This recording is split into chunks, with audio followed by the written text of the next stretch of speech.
Hi guys, welcome back to my channel KM Learning English. Yeah, today I have grammar points about present simple tense, or we can say simple present tense, right? The same. Okay, so today I'm going to some channel KM Learning English សាជាថ្មីបាទថ្ងៃនេះដែរខ្ញុំនឹងមានជាទំនងវេយ្យាករណ៍បាទថ្មីមួយគឺពាក់ព័ន្ធទៅនឹង tense yeah about English tense បាទពាក់ព័ន្ធទៅនឹងកាលនៅក្នុងភាសាអង់គ្លេសបាទដូចយើងបងដឹងស្រាប់ហើយថាកាលនៅក្នុងភាសាអង់គ្លេសគឺបែងចែកជា3មែនទេមានដូចជា present yeah present មិនថាតែ present នេះគឺហៅថាប៉ុន្តែ present ហ្នឹងវាអាចបែងចែកជាច្រើនទៀតណាបាទអញ្ចឹងយើងនិយាយសរុបទៅមាន3មានដូចជា present past និង future អូខេអញ្ចឹងបើសិនជាយើងនិយាយអំពី present មានដូចជា present simple yeah present continuous yeah present perfect ហើយនិង present perfect continuous បាទចំណែក past yeah ដូចគ្នាហើយនឹងចំណែក future ក៏ដូចគ្នាដែរបាទមានទាំង continuous perfect ហើយនិង perfect continuous បាទអញ្ចឹងសរុបទៅគឺមាន3បាទបាទអញ្ចឹងមានន័យថាក្នុង3ហ្នឹងមានន័យថាវាមាន4ណាវាមាន4អញ្ចឹងសរុបទាំងអស់គឺ12កាលបាទអញ្ចឹងថ្ងៃនេះគឺខ្ញុំលើកយកមកបង្ហាញបាទពាក់ព័ន្ធទៅនឹង present simple មុនណា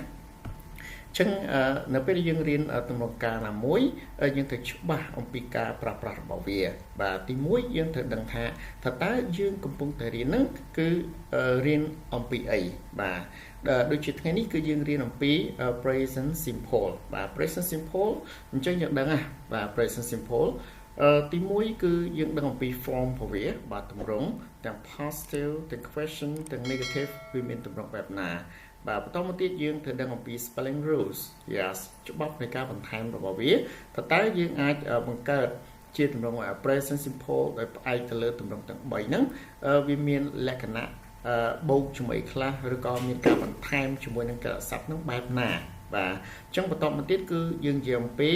បាទ the main uses បាទនិយាយអំពីការប្រើប្រាស់សំខាន់អញ្ចឹងនៅក្នុងទម្រង់ការ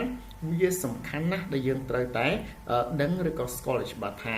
តើការប្រើប្រាស់សំខាន់នៅក្នុង present simple ហ្នឹងគឺមានប្រមាណចំណុចហើយការប្រើប្រាស់នីមួយៗវាបង្ហាញអំពីសកម្មភាពបែបណាបើសិនជាយើងគ្រាន់តែដឹងថាអូ present simple ហ្នឹងជាសកម្មភាពមួយដែលកើតឡើងនៅក្នុងពេលបច្ចុប្បន្នបាទតាមក៏ពិតទៅវាអាចមានច្រើនជាងនេះទៀតបាទអញ្ចឹងពាក់ព័ន្ធទៅនឹងការប្រើប្រាស់របស់វា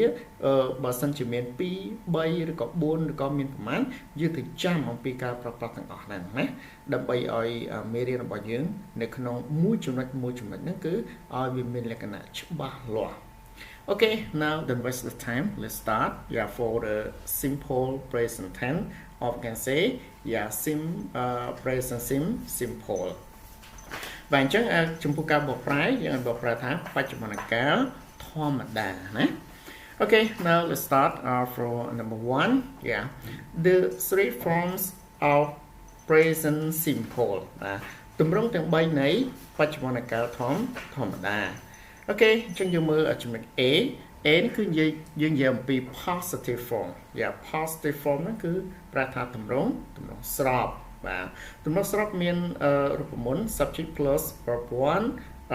s plus object បាទអញ្ចឹងនៅក្នុងចំណុចនេះដែរបាទ subject plus verb 1 ហ្នឹង verb 1 ហ្នឹងគឺគេបញ្ជាក់នៅក្នុងវងកញ្ចក់ថាអាចបូកជាមួយនឹង ses ឬក៏ is អាហ្នឹងមានន័យថាអាចបន្ថែមណាអញ្ចឹងកុំយល់ច្រឡំទាំងអស់គ្នានៅក្នុងចំណុចដែល verb ហើយបូកជាមួយនឹងទម្រង់ឬក៏ SESIS ដែលមាននៅក្នុងវងកញ្ចក់នេះមានន័យថាមិនមែនគ្រប់គ្រាសព្ទទាំងអស់មិនមែននាមដែលប្រើជាមួយនឹងគ្រាសព្ទទាំងអស់អាចបូកចឹងបានទេបាទហ្នឹងគឺខ្ញុំនឹងបញ្យល់អត់នៅ clear ឬក៏នៅចំណុចខាងក្រោមទៀតប៉ុន្តែវាដែលសំខាន់បាទការបូកជាមួយនឹង SES ឬក៏ IS បានដែលបូកជាមួយនឹងគ្រាសព្ទប្រព័ន្ធនេះបានលុះត្រាតែជា subject ណា subject ប្រធានដែលខាងដើមនេះវាជាទម្រង់ third person singular ដែលជាទម្រង់បរិបទទី3ហើយវចនៈមានជាទម្រង់ he she ឬក៏ it ចឹងទៅ Okay now let's go and for the example okay example Visna gets up at 6 o'clock every morning. Yeah, Visna ក្រោកពីគេងនៅម៉ោង 6 ជារៀងរាល់ព្រឹក I and my friend, yeah. Normally you can say my friend and I, yeah. Chẳng ở trên tới những ai vậy tập lọc chẳng đấy. Để vậy những anh vậy tập lọc my friend and I. Phần đây phần này cứ xem là I muốn nhau bàn kẻ đấy. My friend and I often go shopping at the weekends. Yeah. Mất phải là bọc xong mình nhóm chia rơi từ xã chia rõ ngày trong Saturday. Okay. Malay always has breakfast with fried beef before she goes to school. Yeah. Malay តែងតែញ៉ាំអាហារពេលព្រឹកជាមួយនឹងសាច់គោចៀនបាទមុនពេលនាងទៅសាលារៀន we travel by plane for our business every month ពួកយើងធ្វើដំណើរដោយយន្តហោះសម្រាប់មុខជំនួញរបស់ពួកយើងជារៀងរាល់ខែ You do your homework well អ្នកធ្វើកិច្ចការផ្ទះរបស់អ្នកបានយ៉ាងល្អ They sometimes go fishing at the lake with me ជួនកាលពួកគេទៅស្ទូចត្រីជាមួយខ្ញុំ He works only 5 hours per day but he can get much back គាត់ធ្វើការត្រឹមតែ5ម៉ោងប៉ុណ្ណោះក្នុងមួយថ្ងៃប៉ុន្តែគាត់ទទួលបានប្រាក់ច្រើនបាទ VAT ហ្នឹងបើប្រើថាប្រាក់ឈ្នួលណាវា copy salary បាទ salary ប្រាក់ខែមានន័យថាយើងមួយខែបើកម្ដងតែបើសិនយើងនិយាយពី VAT ប្រាក់ឈ្នួលគឺជាងបើជាប្រចាំថ្ងៃក៏បានប្រចាំសប្តាហ៍ក៏បានឬក៏2សប្តាហ៍ម្ដងក៏បានណា Okay now let's go Okay he works Linda feels nervous when she meets her fiancés Yeah Linda មានអារម្មណ៍ថារស័ព្ទរសល់ឬក៏មានអារម្មណ៍ថាច្បូកច្បល់នៅពេលដែលនាងជួបជាមួយនឹងគូដណ្ដឹងរបស់នាង Okay It grows well after I water it regularly វាបានលូតលាស់យ៉ាងល្អបន្ទាប់ពីខ្ញុំបានស្រោចទឹកជាប្រចាំបាទអញ្ចឹង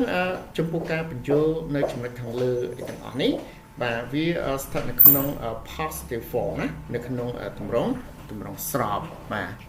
Okay now let's go to the next form yeah go to part B everyone Okay តោះឥឡូវយើងចូលដល់ part B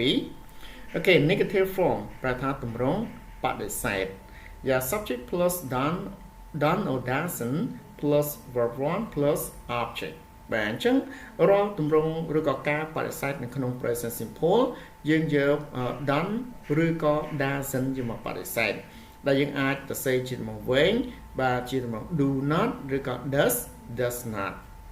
បាទអញ្ចឹងចំពោះការយក done ឬក៏ doesn't ដែលជាទម្រង់កាត់នេះយកមកបដិសេធនេះយើងអាចទៅសេវែងក៏បានខ្លីក៏បានដែរហើយអ្វីដែលសំខាន់មួយទៀតគឺយើងត្រូវដឹងថា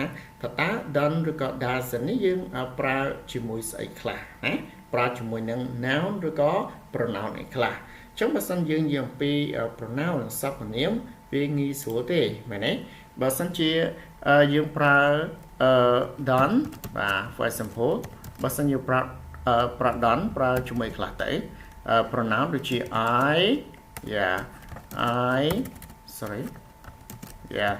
you we ហើយនឹង they right and they okay and how can you use doesn't everyone doesn't you can use with he she and it right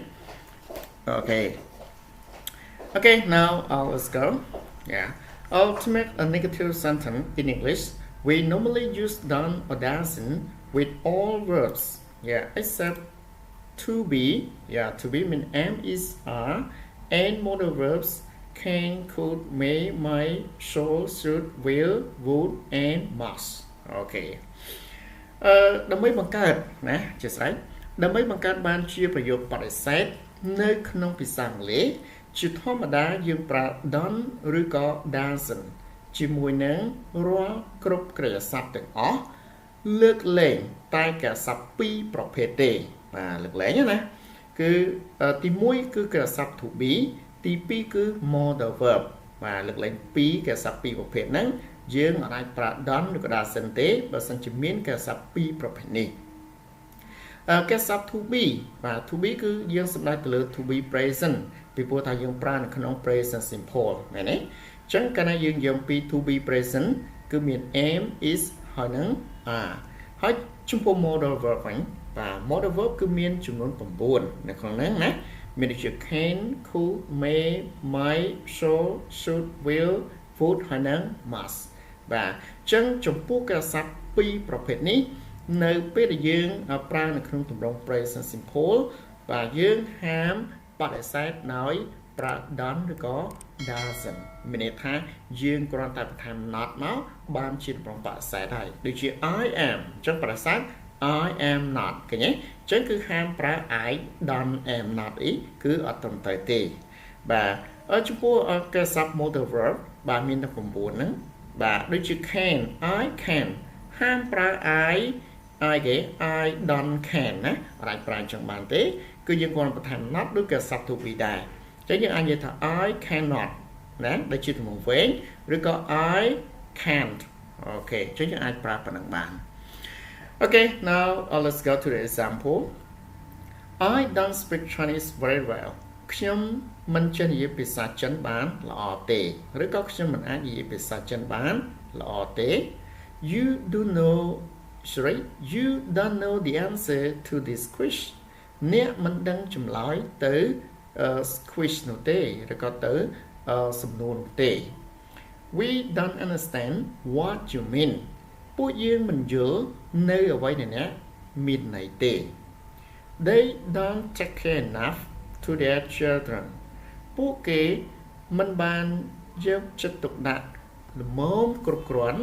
បាទចំពោះកូនៗរបស់ពួកគេទេ He doesn't send me a bunch of flowers គាត់មិនបានផ្ញើបាទគាត់មិនបានផ្ញើផ្កាមួយបាច់មកឲ្យខ្ញុំទេShe doesn't bring anything to our party បាទនាងមិនបានយកអ្វីមួយមកកាន់ពិធីជប់លៀងរបស់យើងទេ It doesn't sleep under the tree shade វាមិនបានដេកនៅក្រោមម្លប់ឈើទេ Okay We shouldn't travel at midnight in Phnom Penh because it's very dangerous ពួកយើងមិនគួរធ្វើដំណើរនៅពាក់កណ្ដាលរាត្រីនៅក្នុងទីក្រុងភ្នំពេញទេពីព្រោះវាគ្រោះថ្នាក់ណាស់បាទអញ្ចឹងចំពោះក្រស័ព្ទខាងលើណាបាទដូចជា speak know understand take send bring sleep អញ្ចឹងចំពោះក្រស័ព្ទនេះគឺជាប្រភេទ ordinary verb ជាប្រភេទក្រស័ព្ទធម្មតាទេអញ្ចឹងយើងអាចប្រើ done ឬក៏ doesn't យកមកបដិសេធនៅក្នុងទម្រង់ simple បានណាអញ្ចឹងលើកលែងតែកន្លែង shouldn't នេះបាទ should ហ្នឹងគឺចេញមកពីអីគេនេះ should ខាងលើអញ្ចឹង should ហ្នឹងវាជា modal verb អញ្ចឹងយើងគ្រាន់តែបដិសេធ should not ដែលយើងសរសេរជាទម្រង់កាត់ទៅគឺជា should shouldn't Okay now let's go to the contraction everyone Okay contraction មានន័យថាជាទម្រង់កាត់បាទ negative contraction បាទទម្រង់កាត់ឬក៏ទម្រង់ខ្លីបដិសេធបាទនេះគឺជាទម្រង់វែងដូចជា do not បាទយើងអាចទៅសេជា don't does not ជា doesn't Okay for example Mary does not join this wedding party បាទនេះគឺជាទម្រង់វែងធម្មតាទេបើសិនយើងសេទៅជាខ្លី Mary doesn't join this wedding party Okay so that's all everyone and now